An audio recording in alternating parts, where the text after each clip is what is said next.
মুহাম্মদ সাল্লাল্লাহু আলাইহি ওয়াসাল্লাম বলছে দাড়ি রাখো, এরা কাটে। বলছে টাকনুর উপরে প্যান্ট পরো, এরা নিচে পরে। এখন নায়কেরা দাড়ি রাখে, এরা দাড়ি রাখে।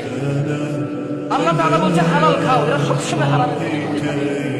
ইসলাম যত কিছু আদেশ করছে, মুসলমানদের বর্তমানে কাজ হয়ে গেছে সবকিছু বিরুদ্ধে চালানো।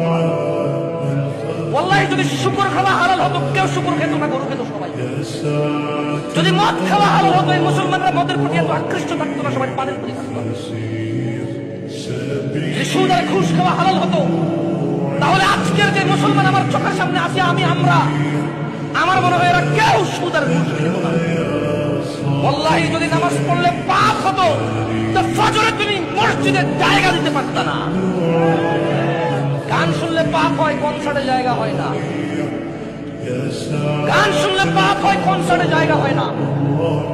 সিনেমা দেখলে পাপ হয়, ইন্টারনেটে মিলিয়ন বিলিয়ন ভিউ হয় ওইটার।